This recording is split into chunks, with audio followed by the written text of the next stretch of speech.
Asesmen juga begitu Bapak dan Ibu. Jadi yang asesmen itu yang diasesi ataupun di asesmen itu bukan hanya hasil belajar peserta didik, kita sendiri juga mengevaluasi diri Bapak dan Ibu. Jadi insya Allah sebentar kita akan membahas tentang bagaimana asesmen Bapak dan Ibu dan penerapannya dalam kelas. Mungkin ini saya sudah sempat berikan ya. Ini pengertian kita lewati saja Bapak dan Ibu. Ya, ini tujuan asesmen di kurikulum Merdeka. Bapak dan Ibu sekarang kan masih, karena tahun pelajaran hari ini tahunnya Bapak dan Ibu masa transisi, maka tetap masih menggunakan kurikulum Merdeka. Dengan pendekatan diploning boleh, sudah mulai dicoba-coba. Sekalipun yang harusnya nanti di awal tahun pelajaran atau di bulan Juni nanti Bapak dan Ibu. Ini bisa kita lakukan. Nah Bapak dan Ibu, ini tujuan asesmen saya kira sudah paham ya. Sebagai informasi, memberikan informasi yang lebih rinci lagi tentang kemajuan belajar peserta didik, memperhatikan kemajuan belajar peserta didik, memberikan informasi mengenai efektivitas pembelajaran, memberi ruang kepada guru untuk memberikan umpan balik dan seterusnya, memotivasi peserta didik, memudahkan guru untuk mengetahui potensi dan minat peserta didik. Nah, Bapak dan Ibu, teman-teman, setiap pembelajaran apakah selalu melaksanakan asesmen formatif? Ada ya? Atau seringkali tidak melaksanakan asesmen formatif? Ya pernah, selalu ya. Nah, pertanyaannya kepada diri sendiri.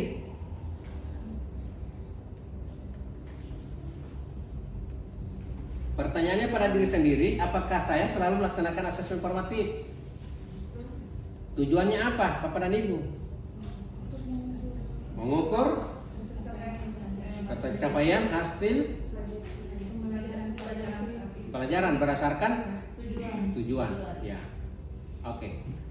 Artinya Bapak dan Ibu, dengan melaksanakan asesmen formatif, teman-teman bisa mengetahui berapa persen atau berapa tingkat kemajuan belajar peserta didik, tingkat pemahaman peserta didik terhadap tujuan yang disajikan hari ini. Nah, teman-teman setelah melaksanakan asesmen formatif, apa yang dilakukan? Misalnya hari ini saya mengajar di kelas 71. Melaksanakan asesmen formatif. Nah, tindak lanjutnya apa Bapak dan Ibu? Apakah hanya sekedar kita ketahui atau ada tindak lanjutnya? Nah, ini Bapak dan Ibu. Kalau ini kita lakukan, maka saya yakin teman-teman mudah menjawabnya. Seperti itu. Jadi, teman-teman setelah melaksanakan asesmen formatif itu Bapak dan Ibu untuk cross check ketercapaian tujuan pembelajaran, cross check kompetensi peserta didik, kemampuan peserta didik dalam menguasai, memahami tujuan pembelajaran Bapak dan Ibu. Yang kedua, untuk mengevaluasi ataupun mengukur tingkat keberhasilan guru dalam melaksanakan pembelajaran. Mengevaluasi dari sisi perencanaannya, pelaksanaannya seperti apa Bapak Ibu. Jangan sampai peserta didik ini paham, tetapi kitalah yang barangkali lemah untuk melakukan evaluasi, sehingga tidak mampu mendeteksi sedetail mungkin tingkat kemampuan belajar, tingkat kemampuan ataupun kompetensi peserta didik. Oleh karena itu teman-teman, dalam melaksanakan asesmen formatif, ini Bapak dan Ibu merupakan umpan balik guru kepada hasil belajar peserta didik dalam memperbaiki proses pembelajaran. Jadi setelah teman-teman melihat hasil asesmen formatif Bapak dan Ibu, apa tindak lanjutnya? Ketika dia rendah, hasilnya rendah, misalnya setelah diakumulasi ada sekitar 50-60%, dan itu masih termasuk rendah Bapak dan Ibu. Nah, bagaimana caranya? Nah, caranya bagaimana Bapak dan Ibu? Lihat tujuan pembelajaran. Lihat tujuan pembelajaran Bapak dan Ibu. Kita tahu bersama tujuan pembelajaran di kurikulum Merdeka khusus atau umum? Ya. Kalau di kurikulum 2013 bagaimana? Bersifat khusus ya. Kalau di kurikulum Merdeka? Umum. Ya, bersifat umum ya. Teman-teman mendapat videonya. Ya. Jadi tujuan pembelajaran sumbernya apa dan Ibu?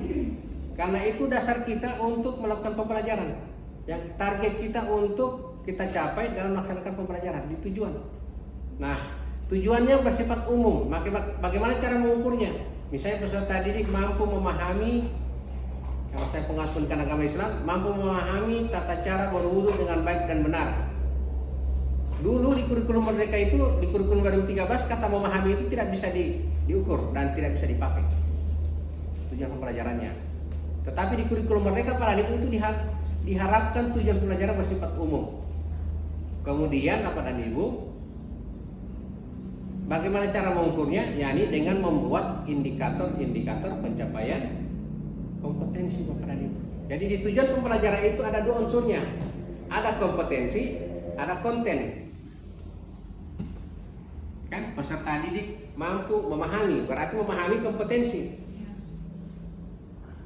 Tata cara berwudu berarti itu kontennya, materinya Bapak dan Ibu. Maka Bapak dan Ibu di dalam melakukan asesmen Bapak dan Ibu lihat tujuan pembelajaran. Tujuan pembelajaran ada. Apakah ada indikator ada IPK-nya Bapak dan Ibu, indikator pencapaian kompetensi? Maka paling tidak Bapak dan Ibu punya soal untuk mengukur tingkat kemampuan peserta didik, kompetensi peserta didik pada saat melakukan evaluasi asesmen formatif. Paling tidak Bapak dan Ibu berdasarkan tujuan, di dalamnya ada indikator, dan dari indikator-indikator itu teman-teman bisa membuat soalnya.